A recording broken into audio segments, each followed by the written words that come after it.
할렐루야. 아멘. 말씀을 한 구절 읽어드릴 텐데, 그날에 나는 내 백성이 거주하는 고센 땅을 구별하여 그곳에는 파리가 없게 하리니 이로 말미암아 이 땅에서 내가 여호와인 줄 네가 알게 될 것이라. 할렐루야. 아멘. 칼과 기근과 전염병은 성경에 나와 있는 하나님의 심판의 도구입니다. 할렐루야. 우리가 영적인 눈으로, 그리스도인들은 눈에 보이는 현실적인 상황을 우리가 영적인 눈, 하나님의 눈으로, 하나님의 말씀으로 우리가 해석하고 우리가 주님의 뜻 가운데 살아가는 것이 우리가 승리하는 성도의 삶인 줄로 믿습니다. 출애굽 당시에 하나님께서 그 애굽 땅을 심판하시면서 이방 신을 벌하시고 여러 가지 목적이 있었겠지만, 궁극적인 목적은 내가 여호와인 줄 알게 될 것이라. 할렐루야. 아멘. 우리가 지금 여러 가지 코로나로 혼란스럽고 어려운 시국이지만 이 모든 일들을 통하여서 하나님이 하나님 되심을, 그분이 여호와 하나님을 모든 사람들이 알게 되는 그러한 구원의 은혜가 있기를 주님의 이름으로 소망합니다. 그리고 하나님께서 그 백성을 구별하여서 지키셨던 것과 같이 이 어렵고 혼란스러운 시국 가운데서도 진정으로 주님을 믿고 따르는 자들을 하나님이 지키시는 줄로 믿습니다. 반드시 지키십니다. 하나님이 지키신다는 것이 내 직장이 안전하고 내 가정이 안전하고 그러한 것을 얘기하는 것이 아닙니다. 우리 안에 있는 하나님의 나라를 하나님께서 지키시는 줄로 믿습니다. 할렐루야. 어떠한 어려움과 환난 가운데서도 하나님이 붙잡고 지키시는 그 심령들은 그 마음의 감사를 잃지 않고, 그 마음의 기쁨을 잃지 않고, 그 마음의 평강을 잃지 않는 줄로 믿습니다. 그 마음의 구원의 기쁨, 하나님 주신 그 영생을, 하나님과의 친밀함을 우리가 빼앗기지 않는 줄로 믿습니다. 지금 너무나 많은 사람들이 교회를 가지 못하고 예배하지 못하고 마귀는 다 알고 있어요. 비대면 예배가 아니라는 것을 마귀는 알고 있습니다. 모이지 않는 것은 예배가 아닙니다. 말씀 듣는 것이 예배가 아니에요. 인터넷 강의 인강 듣는 것이 예배가 아니에요. 할렐루야. 하나님 우리를 모이라 하셨고 몸으로 부르셨습니다. 우리가 모여 함께 호흡하고 예배하고 교제하고 사랑하고 이러한 일체의 모든 삶이 하나님께 드려지는 예배입니다. 모이지 못하게 한다는 것은 결국에는 교회를 무너뜨리겠다라는 거예요. 결국에는 교회를 무너뜨리고 성도 한 사람 한 사람을 죽이겠다라는 겁니다. 마귀의 의도는 모이지 못하는 성도, 열심히 인터넷을 통하여서 수많은 말씀을 홍수처럼 쏟아부어도 그 영이 살지 못합니다. 잠깐의 깨달음, 뭔가를 지식적으로 배우는 거 있겠지만 우리가 모여 부대끼고 서로 사랑하기 힘쓸 때 그때 우리가 사는 것입니다. 그때 우리가 우리의 정체성을 확인하고 우리가 성화의 삶을 사는 것입니다. 할렐루야. 아멘. 이러한 코로나로 여러 가지 어려운 시국이지만 언제나 정치권은 이러한 사회적인 이슈를 통해서 본인의 뜻을, 정치적인 목적을 달성하려고 합니다. 광우병 파동일 때 반미운동 일으키고 또 세월호 내세워서 탄핵시키고 그런 식으로 하는 거예요. 근데 중요한 것은 에베소서 6장 12절 말씀처럼 우리의 싸움은 혈과 육의 싸움이 아니라 통치자들과 권세들과 하늘에 있는 악한 영, 이 어둠의 세상 주관자들. 할렐루야. 마귀는 법과 제도와 이 정치를 통해서 하나님의 나라를 위협하는 줄로 믿습니다. 마귀가 하는 일인 거예요. 하나님을, 이 좌파 정부의 실상이 뭔지 아시잖아요. 할렐루야. 적그리스도의 영의 통치를 받고 지배를 받는 정부입니다. 결국 적그리스도의 영의 목적이 뭐예요? 결국에는 우리가 눈으로 보고 있잖아요. 이 정부를 이끌어가는 그 안에 있는 그 미혹된 불쌍한 사람들을 우리가 위해 기도해야겠지만, 그들을 이끌어가는 미혹한 그 영의 실상이 무엇인지, 하나님의 말씀이 불법이 되게 하고, 할렐루야, 하나님의 교회를 핍박하고 무너뜨리는 것이 그들의 궁극적인 목적이라는 것입니다. 우리가 영적인 눈으로 봐야 되는 거예요. 깨어 기도해야 됩니다. 혹자는 여기가 사회주의가 되던 자유민주주의든 예수만 잘 믿으면 되는 거 아니냐? 물론 예수 잘 믿는 게 본질인 거죠. 할렐루야. 그런데 뭐 이 자리에서 다 얘기할 수는 없지만 그 흔히 이제 크리스천들이 얘기하는 그 보수주의라는 것은 그 정치 시스템 자체가 우상이 되면 안 돼요. 하지만 신앙의 자유를 지켜주는 시스템이라는 거예요. 나중에 여기가 북한처럼 적화통일 됐을 때는 그때는 그런 얘기 하면 되죠. 여기가 뭐 북한이든 뭐 남한이든 예수 잘 믿는 게 하나님 나라다. 그런데 지금은 우리가 종교의 자유가 있고 마음껏 하나님을 예배할 수 있는 자유가 있고 마음껏 내가 믿는 예수를 전할 수 있는 이 자유를 우리가 지켜야 되는 것이 너무나 당연한 거죠. 그냥 그것이 불보듯 뻔한데 막 밀고 들어오고 있는데 그냥 다 열어주고 여기가 북한이 되면 어때? 예수만 잘 믿으면 되지. 그것은 북한 됐을 때 해야 되는 얘기고 지금은 지켜야 되죠. 내 자녀들이 예배 드릴 수 있는 그 자유를 내 믿지 않는 부모에게 친구들에게 복음을 전할 수 있는 이 자유를 지켜야 되는 거죠. 이 정치 시스템이 우상이 돼서 뭐 그 정치에게 하는 게 아니라 공산주의와의 싸움은 영적 싸움인 거예요. 예배할 수 있는 자유를 빼앗아가고 하나님의 말씀대로 살아갈 수 있는 그 처전을 무너뜨리는 그 마귀의 시스템과 우리는 싸워야 된다는 것입니다.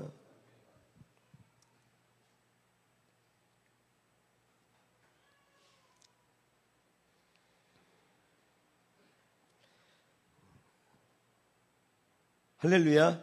아멘. 아멘. 네. 함께 모여 예배하시는 여러분들 주님의 이름으로 진심으로 환영하고 이렇게 하나님 앞에 예배할 수 있음이 정말 큰 은혜이고 우리에게 그 어떠한 것보다 가치 있는 일임을 우리가 잊지 않기를 주님의 이름으로 축원드립니다. 아멘. 네, 예배는 앞에 나와서 예배를 인도하는 사람들이 예배를 주관하는 게 아닙니다. 모든 사람들이 다 예배를 하나님 앞에 올려드리는 거예요. 우리가 비대면으로도 우리가 온라인으로도 예배 영상을 송출하지만 다 예배 스텝이에요. 스텝으로 나와 있는 거예요. 저만 스텝이 아니라 다 우리 한 사람 한 사람이 예배자고 예배 구성원이고 예배 스텝인 겁니다. 할렐루야. 우리 지체한 사람이 없이 어떻게 우리가 예배할 수 있어요? 우리가 마음이 아파서. 우리 오늘 하나님 우리에게 주시는 말씀은 고린도전서 7장입니다. 고린도전서 7장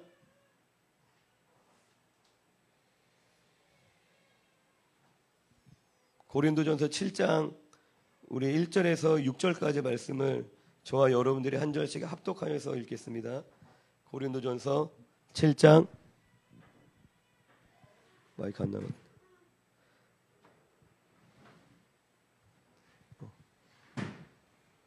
한 절씩 교독하여 읽겠습니다. 너희가 쓴 문제에 대하여 말하면 남자가 여자를 가까이 아니함이 좋으나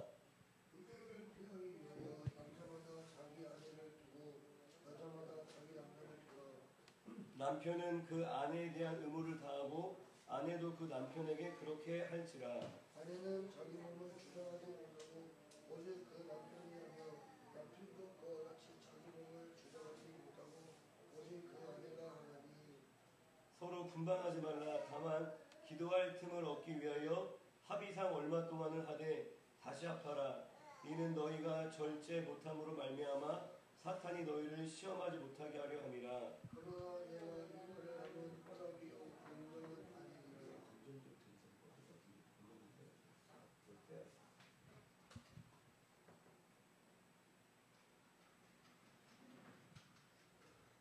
우리가 이어서 고린도전서 7장 말씀을 함께 볼 텐데 1절을 보면은 너희가 쓴 문제에 대하여 말하면 남자가 여자를 가까이 아니함이 좋으나. 할렐루야. 아멘. 결혼하지 말라는 얘기를 하는 거예요. 당시 이제 고린도 교회 안에 결혼을 반드시 해야 되냐, 결혼을 하지 말아야 되냐, 뭐 그러한 이슈를 가지고 서로 논쟁을 했다라는 것입니다. 그런데 바울이 이제 얘기하는 것이 남자가 여자를 가까이 아니함이 좋으나 이 말은 독신이 결혼하는 것보다 더 좋다라는 얘기를 하는 것이 아닙니다. 7장 전체를 쭉 읽어보면은 뒤에 이제 26절에 임박한 환난으로 말미암아 사람이 그냥 지내는 것이 좋으니라.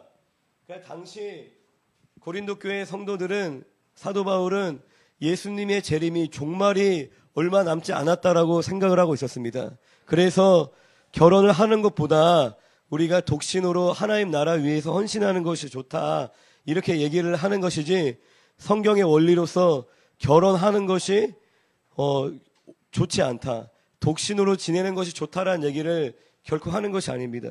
우리가 디모데전서 4장을 보면은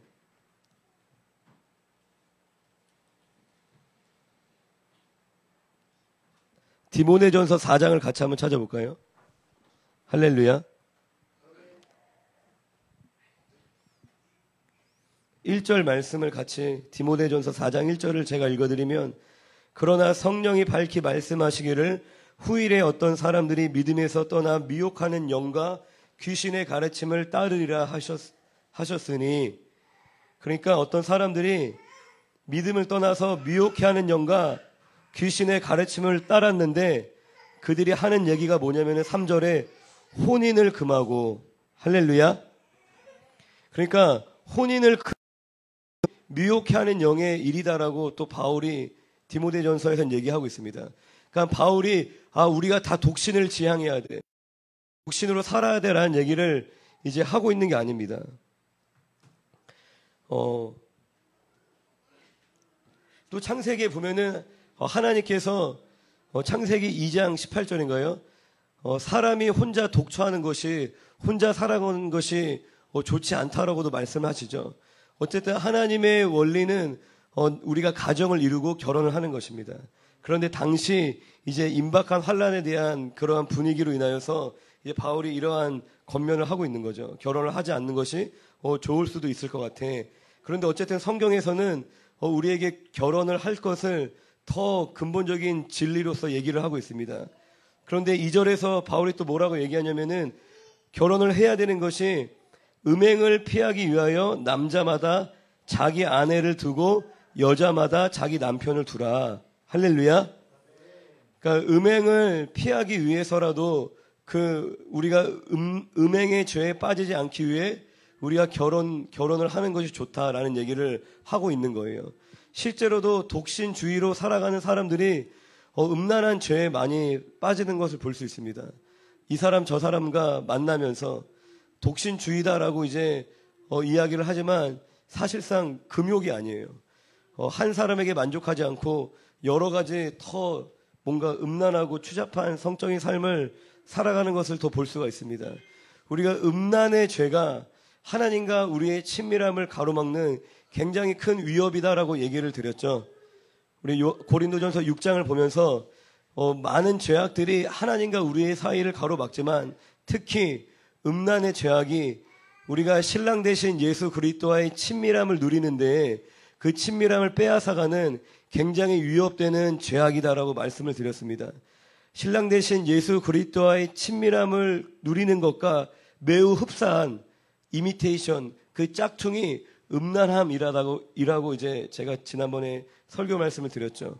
그래서 이 음란의 죄에서 우리 자신을 보호하기 위해서 너희가 결혼을 하는 것이 좋다라고 바울이 얘기를 하고 있는데, 그런데 결혼의 목적이 그냥 음란의 죄에서 우리를 보호하기 위해서, 내가 성적인 욕망을 해소하기 위해서만 우리가 결혼을 하는 것이 아니죠. 그것만이 결혼의 목적은 또한 결코 아닙니다.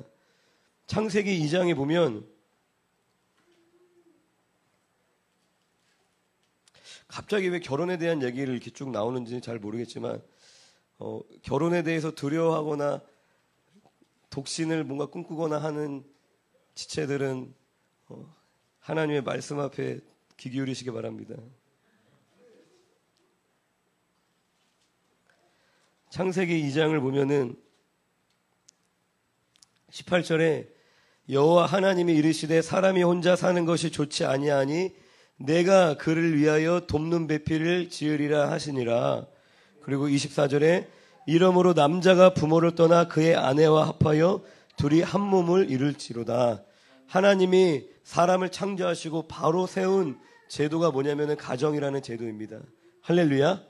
그런데 18절에 결혼을 말씀하시면서 내가 그를 위하여 돕는 배필을 지으리라 하시니라.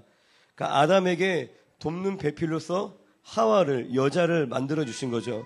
그리고 그 둘이 온전히 합하여서 한 몸을, 불완전했던 존재가 결혼을 통하여서 온전한 한 몸을 이루게 된다라고 말씀을 하십니다. 그런데 중요한 게 어쨌든 여자를 돕는 배필이다라고 이제 표현을 하고 있는데, 뭐 들어본 분 계시겠지만 이 돕는다라는 이 단어가, 에제르라는 단어가 우리를 도우시는 분이 보혜사 성령님이시죠. 성령님이 우리를 돕는다라고 할 때 동일한 단어가 쓰입니다.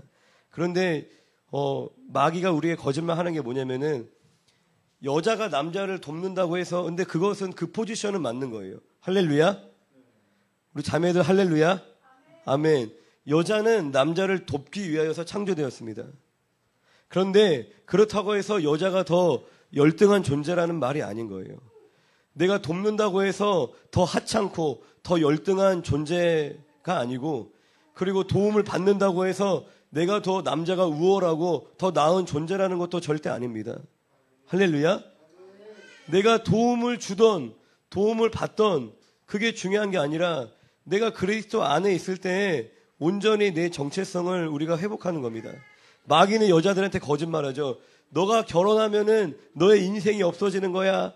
결혼하지 마. 애 낳고 남편 뒷바라지하고, 그 거짓말에 엄청나게 뿌려졌죠. 그래서 독신주의, 막 페미니스트, 결혼하지 않으려고 그러고, 결혼했는데 막 여자가 남자 잡아먹으려고 그러고, 그런 일들이 얼마나 많이 있어요. 순종을 얘기하면은 넌 조선시대 사람이냐, 입 닥쳐라 막 싸우고, 그게 결코 행복하지 않다라는 거예요. 하나님이 만드신 질서가 아니라는 것입니다. 그렇다고 도움을 받는다고 해서 행복하냐? 그것도 아닌 거예요. 책임자의 자리에 있는 것이 행복하냐? 그것도 아니라는 것입니다. 도망갈 수도 없어. 포기할 수도 없어. 다 책임져야 돼. 결국 결과는 하와가 먹었는데 왜 아담의 죄라고 그래, 성경에서. 책임져야 되는 거예요. 뱀이 유혹한 건 하와인데 아담의 원죄라고 얘기하잖아요. 책임져야 되는 거예요. 중요한 것은 내가 어떤 포지션에 있느냐가 중요한 게 아닌 거예요. 그건 마귀의 거짓말인 거예요. 내가 도움을 주던 도움을 받던, 우리는 그리스도 안에서 정말 내가 나다워지고 하나님과의 관계 안에서 하나님 아버지의 사랑을 받을 때 내 자존감이 높아지는 겁니다. 내가 앞에 단위에 서서 뭐 내가 뭔가 드러나는 일을 한다고 해서, 내가 어느 조직 안에서 내가 이끌어가는 리더의 역할을 한다고 해서 내가 높아지는 게 아니에요. 내가 그 안에서 내가 더 자존감이 세워지는 것이 아닙니다. 내가 그리스도 안에서 내가 나다워지는 겁니다. 그런데 하나님이 결혼을 하라고 그렇게 말씀을 하신 것이, 창세기 1장 26절에 보면은 사람을 창조하실 때에 하나님이 이르시되 우리가 우리의 형상을 따라 우리의 모양대로 우리가 사람을 만들고 그들로 바다의 물고기와 하늘의 새와 가축과 온 땅과 땅에 기는 모든 것을 다스리게 하자 하시고, 좀 더 이제 자세하게 뒤에 이어서 얘기를 하시죠. 28절에 하나님이 그들에게 복을 주시며 하나님이 그들에게 이르시되 생육하고 번성하여 땅이 충만하라. 땅을 정복하라. 바다의 물고기와 하늘의 새와 땅에 움직이는 모든 생물을 다스리라 하시니라. 하나님이 사람을 만드시고 그 사람에게 사명을 주셨습니다. 우리를 만드신 목적이 있다라는 거예요. 내가 내 삶의 목적을 내가 설계하고, 나는 이렇게 살 거야, 난 이것을 위해 살 거야, 내가 정하는 게 아니라는 거예요. 하나님께서 우리를 만드실 때, 어떠한 물건을 만들 때 그 만드는 사람이 그 물건의 목적을 정확하게 설정하고 만들잖아요. 그래서 그 물건이 그 목적대로 쓰여질 때 가장 빛이 나고 탁월한 겁니다. 그런데 이 리모컨의 목적은 이거를 작동하는 것인데, 그 목적대로 난 살고 싶지 않아. 난 숟가락이 될 거야. 막 숟가락이 얼마나 비참해요, 이 인생이. 나는 마이크가 될 거야. 아무리 마이크가 되려고 해도 마이크가 될 수 없는 이 운명인 거잖아요. 자기 하나님 만드신 그 목적대로 우리가 살아야 되는데, 하나님이 우리를 만드시고 우리에게 사명을 주셨는데, 하나님의 형상대로 우리를 왜 만드셨어요? 하늘에 계신 하나님의 나라가 이 땅에 이루어지기를 하나님 원하시는데, 그 하나님의 통치가, 그 다스림이 하나님이 만든 인간을 통하여서 이 땅에 실현되기를 원하시는 겁니다. 그러므로 구체적으로 말씀하시는 것이 생육하고 번성해라. 우리가 그 사명을 감당하기 위하여서 가정이라는 제도를 허락하신 거예요. 남자 혼자 생육하고 번성할 수 있어요? 여자 혼자 생육하고 번성할 수 있어요? 남자 둘이 산다고 생육하고 번성할 수 있어요? 여자 둘이 산다고 절대 말이 안 되는 거예요. 창조의 질서가 아닌 겁니다. 절대적으로 남자하고 여자가 생물학적인 성인 남자고 여자가 결혼할 때 우리는 우리의 존재의 목적을 다 할 수 있다라는 겁니다. 생육하고 번성하여서 우리가 이 땅을 다스릴 수 있다라는 것입니다. 하나님의 통치를 실현시키는 하나님의 사랑을 나타내는 그 삶을 우리가 살기 위해서는 우리가 가정이 필요하다는 거예요. 우리가 가정을 세운 그 본질적인 목적이 거기 있다는 겁니다. 이 가정을 통해서 우리가 누리는 부수적인 목적들도 있죠. 가정을 통해서 외롭지 않고 내 삶이 안정되고, 가정을 통해서 내가 좀 정신 차리고, 내가 내 어떤 본능도 해소하고, 뭐 여러 가지 목적이 있지만 그 모든 것은 다 부수적인 거예요. 부수적인 것은 내가 좀 놓쳐도 돼. 본질적인 것만 붙잡으면은 그러면 하나님이 살리십니다. 그 가정을 세우신 목적이 내 육신의 만족에 있다면은 그 가정은 하나님이 지키시지 않습니다. 우리가 하나님이 우리에게 설정하신 그 목적을 내가 벗어나 가고 있는데 그 가정을 하나님이 지키실 수 없죠. 함께 하실 수 없다라는 거예요. 그 가정을 미워하신다는 것이 아니라 그 가정 가운데 개입하실 수 없다라는 거예요. 그냥 주님 안타까워하시고 눈물 흘리시고 기다리실 뿐인 거죠. 그런데 우리가 그 가정을 세우신 하나님께서 허락하신 그 목적에 따라서 하나님의 나라를 위하여서 함께 기도하고 우리가 헌신하며 나아간다면은 내가 조금 부족할 수 있어요. 돈을 조금 덜 벌 수도 있어요. 인격이 조금 부족할 수도 있어요. 환경이 조금 안 좋을 수도 있어요. 하지만 하나님이 지키신다는 겁니다. 하나님께서 그 가정 가운데 하늘의 기쁨과 하늘의 평강과 그 부부의 사이 가운데 돈 많이 번다고 행복해? 돈 많이 번다고 안 싸워? 아니에요. 제가 아는 어떠한 가정도 의사 가정이에요. 병원장이고 돈이 엄청 많아. 근데 그 돈 때문에 다 정신병자 됐어요. 그 유산 자기가 더 가지려고 가족끼리 다 고소하고 형제들끼리. 그나마 그 중에 어떤 한 사람이 하나님을 만나갖고 막 고백하는 거예요. 오히려 이 돈이 없었으면은 우리가 화목하게 살았을 텐데 이 돈 때문에 이 유산 서로 가지려고 고소하고 그 돈 지키려고 막 살아가다가 정신병 걸리고 다 미쳤다고. 돈 많다고 행복한 게 아닙니다. 집이 넓다고 행복할 것 같아요? 아니에요. 그건 다 부수적인 거예요. 부수적. 있으면 좋아. 뭐 나쁠 건 없어. 근데 없다고 또 불편할 것도 없어. 없다고 불행해지는 것도 아닌 거예요. 어떤 면에서는 이 본질을 지키기 위해서는 없는 게 날 때도 있어. 이 부수적인 것은. 근데 이 주객이 전도되면 안 되잖아요. 자기 본질을 훼손시키면서 하나님 나라 사명을 등한시하고 더 잘 먹고 잘 살겠다. 더 큰 집에 살겠다. 부수적인 것을 붙잡고 가는 거잖아요. 비본질적인 것을 붙잡고 가려고 본질을 버리는 거잖아요. 하나님을 버리는 거예요.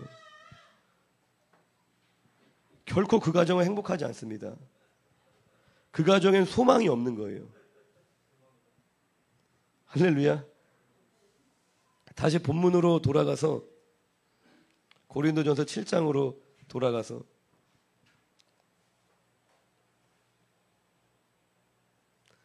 (3절) (4절은) 이제 뭘 얘기하냐? 남편은 그 아내에게 의무를 다하고, 이게 성생활에 대한 의무를 얘기하는 것입니다. 아내는 자기 몸을 주장하지 못하고 그 남편이 하며, 남편도 그와 같이 자기 몸을 주장하지 못하고 오직 그 아내가 하나니 서로 분방하지 말라.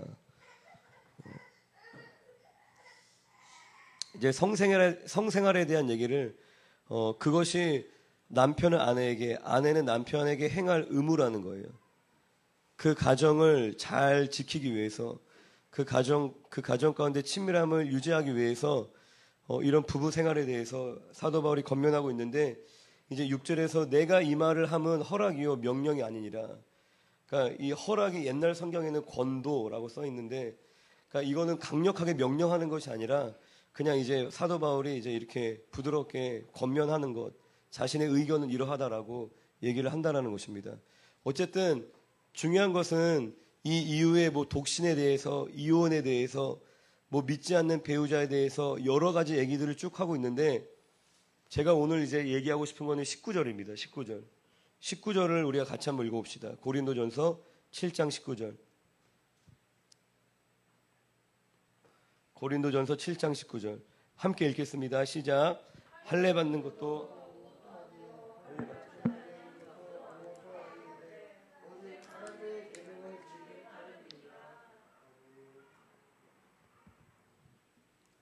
그러니까 교회 안에 뭐 결혼에 대한 것, 이혼에 대한 것뿐만 아니라 우리가 살아가는 인생에 다양한 이슈들이 있죠. 제가 이제 목회를 하다 보면은 직업 특성상 많은 사람들을 만나고 또 많은 이야기를 듣고 또 많은 질문을 받아요. 근데 결국에는 상담을 해오는 목적은 한 가지예요. 뭔가 어떻게 해야 될지 모르겠다라는 거예요. 내가 어느 직장을 가야 되며, 내가 어떤 사람을 만나야 되고, 더 디테일하게 내가 일주일에 몇 번을 일해야 되고, 뭐 여러 가지 막 질문들을 받는데 결국 본질은 자기 삶에 대한 길을 잃어버린 거예요. 내가 나아가야 될 길이 보이지 않는 거예요. 더더욱 이 시대는 더 길이 안 보이죠. 한 치 앞을 알 수 없는 시대인 거예요. 갑자기 우리가 1년 전에 이러한 게 올 줄 알았어요? 저 아는 분도 카페를 운영하시는데 정말 진짜 크게 되게 막 TV에도 많이 나오고 유명한 카페였어요. 그런데 매출이 반토막 나고 지금은 이 직원들을 막 내보내야 되나 말아야 되나 그 고민까지 하고 있는 이러한 시기가 올 줄 누가 알았어요? 할렐루야. 그런데 하나님 안에 있는 사람들은 길이 보입니다. 어떠한 시기가 오든 어떠한 상황이 오든 어떤 문제가 여러분들 앞에 온다 할지라도 그건 중요하지 않아요. 우리가 길을 잘 발견해야 되는데 그 길은 19절의 말씀처럼 하나님의 계명을 지킬 따름이라. 결국 핵심은 이거다라고 얘기하는 거예요, 바울이. 할례자든 무할례자든 뭐 결혼하든 안 하든 막 골치 아파. 하나님의 계명을 지킬 따름이니라. 막 얘기 듣고 있으면 나도 머리 아파. 답이 없어, 인생 자체가. 그냥 막 너무 복잡한 거예요. 이 문제 저 문제 막 뒤 엉켜갖고 그냥 총체적 난국이라고 그러죠. 뭐 한두 가지 조언해주고 해준다고 답이 나오는 게 아닌 거예요. 내가 대신 뭘 해준다고 해서 답이 나오는 게 아닌 거예요. 그냥 막 엉망진창인 거예요. 그런데 우리가 길을 발견하려면은 하나님의 계명을 지키는 것. 할렐루야. 그 계명이 뭐죠? 요한일서 3장 23절을 같이 한번 봅시다. 요한일서 3장 23절.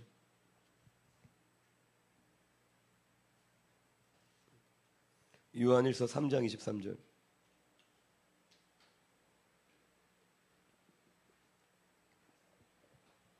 함께 읽습니다. 시작. 그의 계명은 이것이니 곧 그 아들 예수 그리스도의 이름을 믿고 그가 우리에게 주신 계명대로 서로 사랑할 것이니라. 아멘. 우리의 삶의 여러 문제들은 계속 올 겁니다. 내가 통제할 수 없는 상황들은 계속 찾아올 텐데 우리가 그 문제들을 막 헤쳐나가려고 물론 해야 될 필요성도 있겠지만 더 근본적인 것은 제가 항상 얘기하잖아요. 본질적인 게 있고 비본질적인 게 있다. 근본적인 게 있고 근본적이지 않은 게 있다는 거예요. 우리는 본질적이고 근본적인 것들을 붙잡아야 돼요. 급한 일에 막 애쓰는 게 아니라 우리가 중요한 것을 계속 붙잡고 있어야 된다는 거예요. 그건 뭐냐면은 그분의 계명을 우리가 지키는 건데 내가 눈이 오나 비가 오나 코로나가 오나 뭐 사스가 오나 중요하지 않아요. 계속 그 본질을 붙잡고 가는 사람은 길이 보인다는 겁니다. 내가 돈이 많으나 돈이 적으나 친구가 많으나 적으나 뭐 일이 잘 풀리나 잘 풀리지 않나 그건 비본질인 거예요. 그냥 그 본질을 붙잡고 가면 되는데 그것은 그 계명은 그 아들 예수 그리스도의 이름을 믿고 예수 그리스도의 이름을 믿는 것하고 그가 주신 계명대로 서로 사랑하는 것. 우리 따라합시다. 믿는 것과 사랑하는 것. 그 두 가지를 계속 힘쓰는 거예요. 근데 많은 경우에 제가 항상 얘기하죠. 비본질적인 문제 때문에 이 본질을 다 버린다니까요. 당장 먹고 사는 문제 때문에 교회 안 나온다니까요. 사람들의 시선이 두려워서 주님을 믿지 않는다라는 거예요. 그러니까 되게 어리석은 거예요. 결국에는 본질을 붙잡아야지만 모든 문제들이 다 정렬되고 그 안에 길이 보이는데, 우리가 그 문제에 매몰돼서 내 감정이 상해서 누군가의 관계 때문에 막 기분이 안 좋아서 이 본질을 붙잡지 못한다라는 거예요. 그런데 우리가 더 혼란스럽고 혼란스러울수록 우리가 붙잡아야 되는 것은 되게 심플해요. 예수 잘 믿고 서로 사랑하는 것. 그 두 가지만 목숨처럼 붙잡는 거예요. 여기가 적화 통일이 되던 복음화 통일이 되던 뭐 어떤 세상이 오던 그 두 가지를 계속 붙잡으라는 거죠. 예수를 믿는다는 게 뭐죠? 교회 다니면 예수 믿는 거예요? 주여 주여 하는 것이 예수 믿는 겁니까? 마태복음에 보면은 예수님이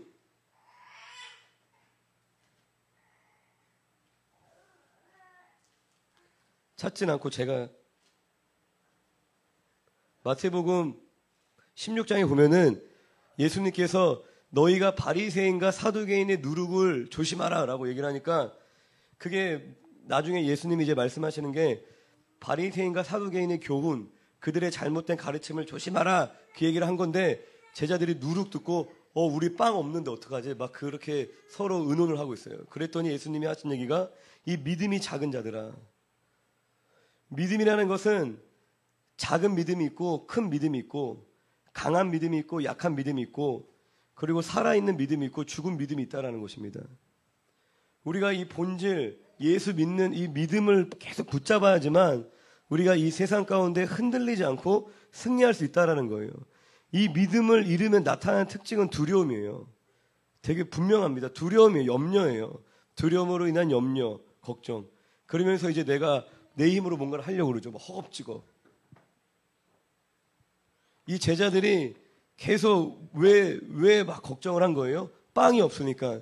눈에 보이는 자신의 필요가 없으니까 막 염려하고 막 의심하고 두려워하고 있었던 거예요. 그리고 하나님이 말씀하시는 그 말씀을 영적으로 깨닫지 못하고, 그러니까 자신의 필요로 인하여서 막 수근수근거리고 있는 제자들, 하나님의 말씀을 영적으로 해석하지 못하고 인간적으로 깨닫지 못하는 그들에게 말씀을 하신 거예요. 너네가 지금 길을 찾지 못하고 있지? 그럼 믿음이 적은 까닭이다. 마태복음 14장에도 그러한 얘기가 또 있습니다.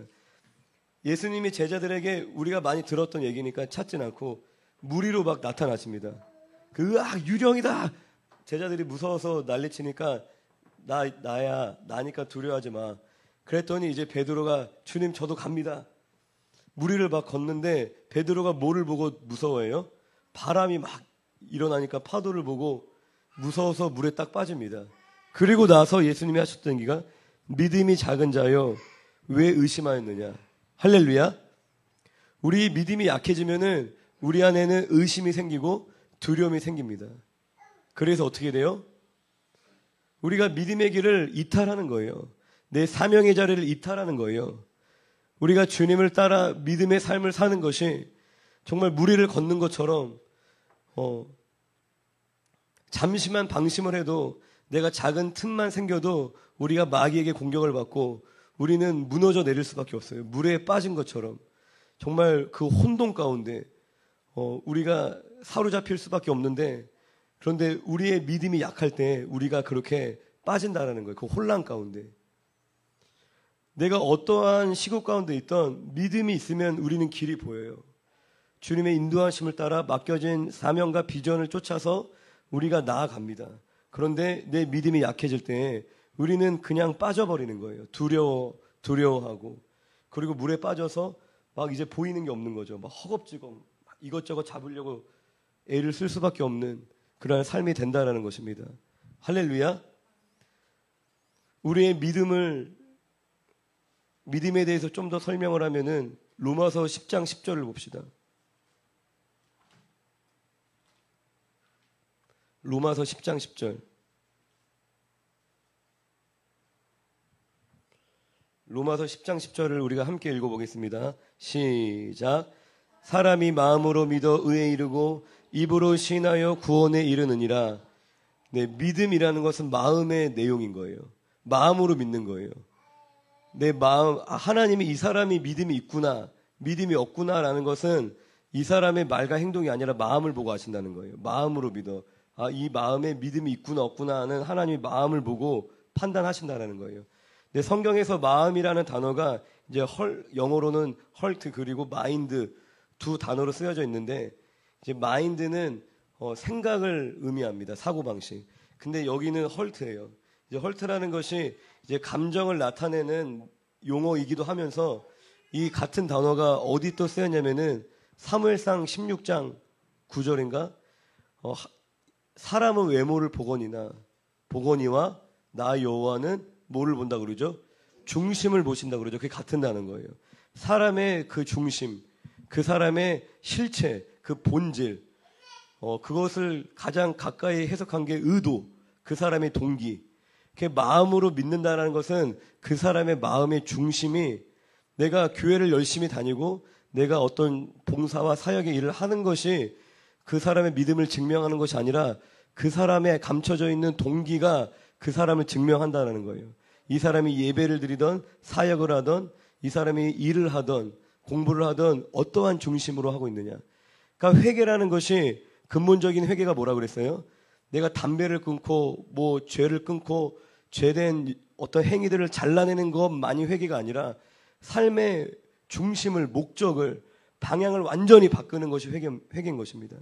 나를 위해 살던 삶에서 이제는 주님을 위한 삶으로 하나님 그 중심을 보신다는 거예요.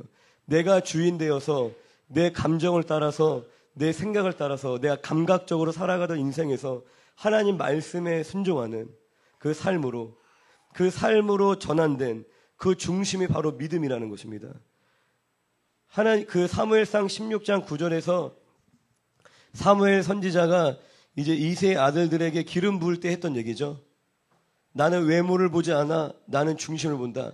근데 하나님의 마음에 합했던 사람이 있었죠. 막내 아들 다윗에게 기름을 부어서, 그리고 얼마 안 있다가 블레셋과의 전투에 이제 골리앗이 막 조롱하죠. 그런데 다윗이 어떻게 해요?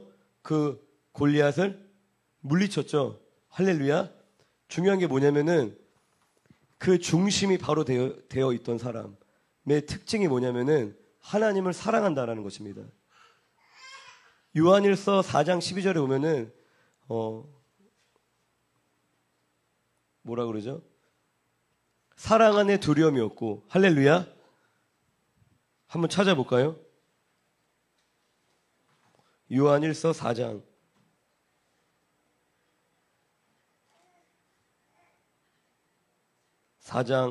18절. 요한일서 4장 18절입니다. 함께 읽어볼까요? 요한일서 4장 18절 시작. 사랑 안에 두려움이 없고 온전한 사랑이 두려움을 내쫓나니 두려움에는 형벌이 있음이라. 두려워하는 자는 사랑 안에서 온전히 이루지 못하였느니라. 할렐루야. 하나님 앞에 올바른 믿음을 가진 사람, 그 중심이 바로 된 사람, 할렐루야. 내가 내 삶의 주인이 아니라 온전한 회개를 통하여서 하나님을 나의 삶의 주인으로 모시고 내가 살아가는 모든 삶의 목적과 이유와 동기가 오직 하나님의 영광을 위하여서 온전하게 바로 되어진 사람의 특징은 뭐냐면은, 그 중심이 바로 되면은 하나님과의 관계가 회복이 되는 거죠. 그러므로 말미암아 하나님의 사랑을 경험하고 하나님을 사랑하게 된다는 것입니다. 그리고 요한일서 4장 18절 말씀처럼 그 하나님의 사랑을 받은 자들의 특징이 뭐냐면은 두려움이 없다라는 거예요. 할렐루야. 그래서 다윗이 자기보다 몇 배 큰 그 골리앗에게 나아갈 수 있는 거예요. 하나님이 내가 외모를 보는 것이 아니라, 능력을 보는 것이 아니라, 팩트를 보는 것이 아니라, 그 사람이 가진 조건을 보는 게 아니다. 그 사람이 떠드는 그 말을 내가 듣는 게 아니다. 나는 너희의 중심을 보는데 그 중심을 보고 한 사람을 택하시고 기름 부으셨죠. 그 중심이 하나님 앞에 바로 선 사람, 그 다윗은 하나님을 사랑하고 두려움이 없었다는 것입니다. 자기가 죽게 될지도 몰라요. 하지만 그냥 나아가는 거예요. 하나님 사랑하니까 배는 게 없는 거예요. 그냥 눈가리가 흰가리가 돼서 그냥 달려나간다는 거예요. 네가 내 하나님 욕했냐? 네가 우리 엄마 욕했냐? 뭐 그런 건 거예요. 네가 내 친구 욕했냐? 네가 내 아들 욕했냐? 그냥 눈 뒤집혀서 나가는 거예요. 사랑하니까. 사랑 안에 두려움이 없다라는 것입니다. 잡아가라는 거야. 나 하나님 예배할 테니까 잡아가라는 거야. 내 사랑하는 주님 내가 전한다. 그게 하나님 사랑하는 사람이에요. 왜 사람 눈치 봐? 왜 내가 어떠한 피해를 받고 사람들에게 어떻게 보일까 내 체면을 생각해. 그럼 믿음이 없다라는 거예요. 중심이 바로 되어 있지 않다라는 거예요. 정결하지 않다라는 겁니다. 여전히 사람의 생각, 여전히 내가 중요한 거예요. 내가 어떠한 대우를 받고 내가 어떠한 입장에 놓이고 여전히 내 과거의 경험 그것에 묶여 있다라는 것입니다.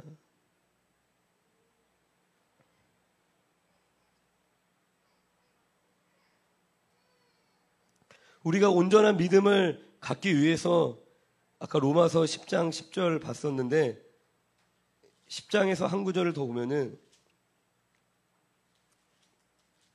10장 7절을 봅시다. 10장 17절.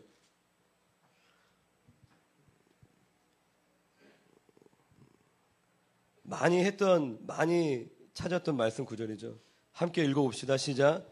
그러므로 믿음은 들음에서 나며 들음은 그리스도의 말씀으로 말미암았느니라. 아멘.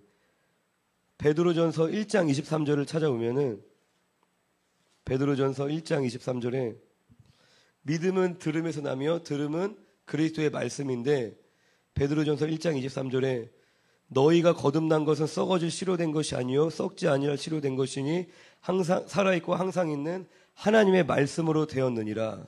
그런데 25절에 오직 주의 말씀은 세세토록 있도다 하였으니 너희에게 전한 복음이 곧 이 말씀이니라. 할렐루야. 믿음은 들음에서 난다. 우리가 들어야 되는 말씀은 복음을 들어야 된다는 것입니다. 그런데 이 말씀이 곧 또 뭘 얘기해요? 요한복음 1장에 태초에 말씀이 계셨다.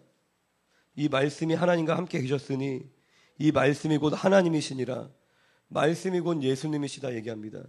말씀, 복음, 예수님 다 같은 거예요. 할렐루야. 아멘. 그 예수 그리스도는 또 로마서 5장 8절에 뭐라 그러죠? 하나님의 사랑의 확증인 겁니다. 예수 그리스도는 하나님의 말씀, 이 복음, 예수 그리스도는 하나님의 사랑의 확증이라는 것입니다. 우리가 믿음이 들음에서 난다라고 하는데 그게 그냥 지식의 말씀을 많이 들으라는 얘기가 아닌 거예요. 지식의 말씀, 로고스가 막 쌓인다고 해서 되는 것이 아니라 진리의 성령께서 우리를 모든 진리 가운데로 인도하셔서 하나님이 나에게 말씀하시는 하나님의 음성, 그 레마의 음성을 우리가 들어야 된다는 것입니다. 그 하나님의 말씀은, 하나님의 음성은 이 세상을 창조하신 말씀입니다. 살아있는 말씀인 거예요. 내가 이 하나님의 말씀을 듣는다는 것이 이러한 구절이 어디에 있구나, 뭐 이런 원리가 있구나라는 것을 지식으로 아는 게 아니라 그 말씀은 우리를 살리시고 우리를 회복시키고 우리를 치료하는 말씀인 겁니다. 그 말씀을 우리가 계속 들어야 된다는 거예요. 그냥 대충대충 와서 듣고 무서운 말씀이야 이거 그런 게 아니라 내가 하나님의 말씀을 듣기 위해서 내가 하나님 앞에 엎드려서 기도하며 내가 말씀을 읽고 또 읽고 묵상하며 할렐루야.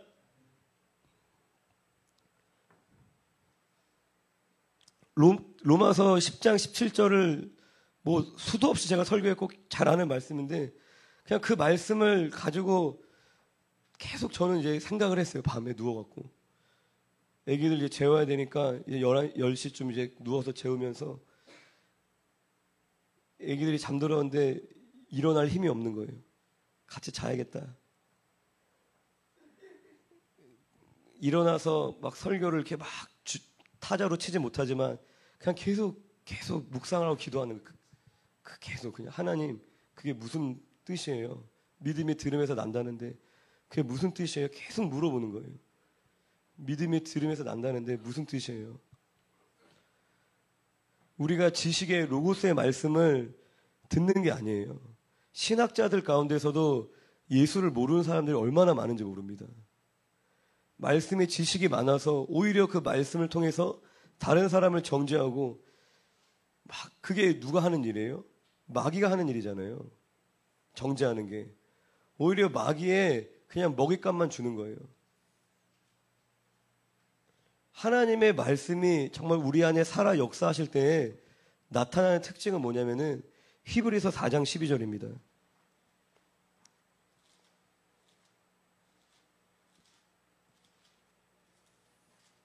믿음이 들음에서 난다고 하는데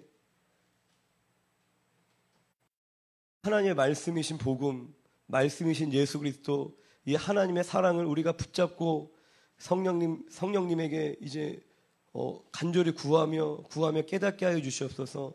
근데 예수님은 빛이시죠. 할렐루야.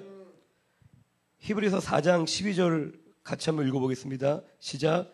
하나님의 말씀은 살아있고 활력이 있어 좌우의 날선 어떤 검보다도 예리하여 혼과 영과 및 관절과 골수를 찔러 쪼개기까지 하며 또 마음의 생각과 뜻을 판단하느니. 중요한 거는 13절입니다. 시작.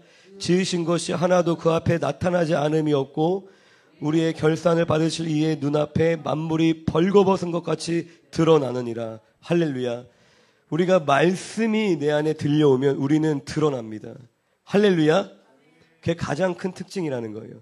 말씀이 내 안에 들려오면은 우리는 벌거벗겨지는 겁니다. 다 드러나는 겁니다. 이 말씀이 내 안에 들려올 때 내가 나 잘하고 있네, 나 의로워지는 것이 아니라 그 말씀을 통해서 어떤 지적 깨달음을 얻고 내가 말씀을 많이 알았다라는 그 성취감에 내가 만족해버리는 것이 아니라 내가 이 말씀, 우리의 믿음을 자라게 하는 그 말씀이 내게 들려올 때 그때 우리는 드러납니다. 할렐루야. 따라합시다. 드러나야 살아난다. 드러나야 살아난다. 말씀은 빛이고 곧 생명이라고 말씀하십니다. 우리가 먼저는 드러나야지만 우리는 살아나는 것입니다. 내가 하나님의 말씀 앞에 그냥 지식적으로 매뉴얼로 내가 이거 잘했고 이거 틀렸고 내가 요거 지켰고 요거 못 지켰고 뭐 그런 수준이 아니에요. 성경에서 이거 하지 말라고 이거 하고 있네. 아이고 이거 잘못했고 뭐 그런 차원이 아니라 존재적으로 파고 들어온다는 겁니다. 우리가 얼마나 추악한지, 내가 얼마나 자격이 없는지, 내가 소름 돋을 정도로 하나님 말씀 앞에 두려워지는 거예요. 내가 하나님 말씀 앞에 두려움을 느끼고 회개하면 세상이 두렵지 않습니다. 내가 회개함으로 말미암아 믿음이라는 것은 반드시 회개와 함께하는 것입니다. 할렐루야. 동전의 양면인 거예요.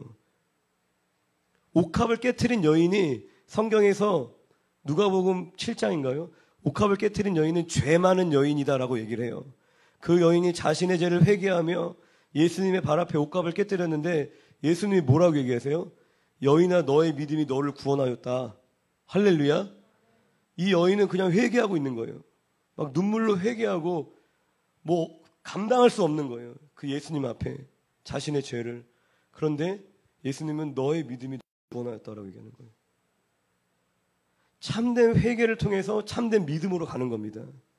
주제 파악 못하고, 그러니까 사람의 특징이 뭐냐면은 자기를 못 봐요. 눈이 가려져 갖고 주제 파악 못하는 거예요. 계속 정죄하는 거예요. 남 탓하고 다른 사람 미워하고 그러다가 막 그 사람의 자꾸 남을 미워하고 정죄해서 그만 그 사람을 미워해라. 너도 자격이 없다라고 막 얘기해주면은 그 다음부터는 자기를 또 정죄하고 나는 죽어야 되고 막 계속 공격만 하는 거예요. 남을 미워했다, 나를 미워했다, 남을 미워했다, 나를 미워했다가 남을 미워할 때 막 우월감에 휩싸여갖고 자기 의에 휩싸여서 막 미워했다가 또 자기를 미워할 때는 막 자존감 바닥에서 우울함에 막 쓰러져갖고 자기 미워하고 있고 나 죽어야 된다고 결국 마귀가 하는 일에 놀아나고 있는 거예요. 할렐루야. 참된 회개는 온전한 믿음으로 우리를 이끌고 하나님의 놀라운 사랑과 은혜 가운데 우리를 거하게 하는 줄로 믿습니다. 내가 그냥 매뉴얼이 아니라 내가 하나님의 말씀을 사모하며 하나님 나의 믿음이 주님 앞에 온전히 서기를 간절히 소망하며 예수 그리스도 십자가의 복음, 그 빛 대신 주님 앞에 우리가 간절한 마음으로 나아갈 때 그때 이 말씀은 살아 역동하여 우리 안에 감추인 모든 것을 드러내어주고 우리를 십자가로 인도하는 줄로 믿습니다. 우리가 그 십자가 안에서 진정한 참된 평안과 참된 자유를 경험하는 거예요. 진정한 자유를. 그래서 본문으로 돌아가면은 사도 바울이 그런 얘기를 하는 거예요. 우리가 19절을 봤었는데 그 밑에 보면은 22절에 그런 얘기합니다. 주 안에서 부르심을 받은 자는 종이라도 주께 속한 자유인이요. 또 그와 같이 자유인으로 있을 때에 부르심을 받은 자는 그리스도의 종이니라. 할렐루야. 이게 뭔 말이냐면은 내가 세상에서 종의 신분이다 할지라도 이때 당시는 종이 있었잖아요. 종의 신분이다라고 할지라도 내가 부르심을 받은 자, 내가 예수를 믿는 성도라면은 그 사람은 자유하다. 그리스도 안에서. 또 반대로 내가 세상에서 자유인이야. 누구의 종이 아님에도 내가 예수를 믿는 사람은 그리스도의 종인 거야. 라고 얘기를 하고 있습니다. 이게 뭔 말이냐면은 내가 세상에서 노예로 살던 주인으로 살던 자유인으로 살던 자유가 없는 사람이든 그것에서 결정되는 것이 아니라 모든 성도는 다 그리스도의 종이야. 일단은 할렐루야. 그리고 나서 그로 말미암아 너희는 세상에서 자유해. 진리가 너희를 자유케 한다. 모든 그리스도인은 주님의 종이고 그러므로 말미암아 너희는 진리 안에서 진정한 자유함을 누리는 거야. 할렐루야. 그게 예수를 믿는 사람들의 삶인 것입니다. 그러니까 눈앞에 있는 현실보다 더 큰 현실이 눈에 보이는 거예요. 그러니까 내 눈에 보이는 상황에 그 사람은 매이지 않는다라는 거예요. 왜? 내가 예수님께 매여 있으니까. 내가 주님의 종이기 때문에. 눈에 보이는 상황보다 더 큰 상황을 내가 보고 있는 거예요. 골리앗이 지금 눈앞에 보이지만 할렐루야. 그리고 12 정탐꾼 중에 여호수아와 갈렙만 어떻게 해요? 두려움이 없었어요. 믿음이 바로 돼 있으니까. 현실을 보고 믿음이 없는 사람은 그냥 현실만 봅니다. 현실밖에 안 보여요. 그럼 두려워하는 게 당연한 거예요. 그런데 믿음이 있는 사람은 이 현실보다 더 큰 거를 보고 있어요. 더 실제적인 것들을. 그리고 이 현실보다 더 피부로 와닿고 더 진짜처럼 보이는 뭔가 다른 거를 보고 있는 거예요. 그러니까 두렵지 않은 거예요. 그러니까 자유로운 것입니다. 우리가 지금 여러분들의 삶에 놓여져 있는 이 환경, 드러나 있는 상황, 그것보다 더 큰 현실을 여러분들이 보고 계셔야 돼요. 하나님이 하시는 일들을 봐야 되고 하나님이 이 땅에 시작하신 그 하나님 나라를 우리가 경험하며 살아가야 됩니다. 할렐루야. 그게 우리가 정말 이렇게 혼란스럽고 갈 바를 알지 못하는 그러한 시국 가운데 우리가 분명한 길을 발견하고 우리가 우리의 선한 목자 되신 예수님을 따라서 그분이 우리를 푸른 초장과 실만한 물가로 인도하시며 내가 조금의 부족함도 느끼지 않고 내가 안전하게 내가 살아가는 복된 삶이 되는 줄로 믿습니다. 모든 사람들이 원하는 것은 안전한 거예요. 내 삶에 문제가 생기지 않는 거, 안전하고 평안한 삶을 누리는 거, 안전을 보장받기를 원합니다. 그런데 그 하나님께서 우리에게 진정으로 우리가 안전해질 수 있는 길을 여신 것이 그게 예수 그리스도 복음이라는 것입니다.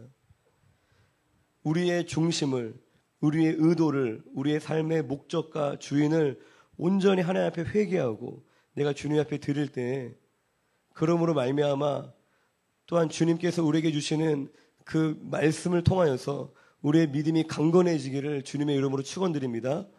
아멘. 그럴 때 우리의 삶에 하나님이 보여주시는 분명한 길이 보이게 될 줄로 믿습니다. 아멘. 기도하겠습니다.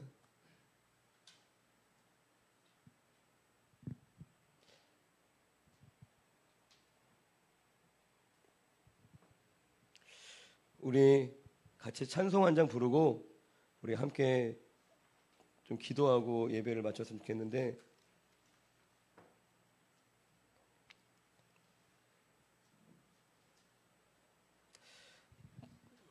악보집 12페이지에 있는 죄에서 자유를 얻게 함은 우리 찬양 드리겠습니다. 죄에서 자유를 얻게 함은 악보집 12페이지에 있고 찬송가 268페이지입니다. 268장입니다. 죄에서 자유를 얻게 함은 보혈의 능력, 주의 보혈. 시험을 이기고 승리하니 참 놀라운 능력이로다. 주의 보혈 능력이 또다. 주의 피 믿으오. 주의 보혈 그 어린 양의 매우 귀중한 피로다.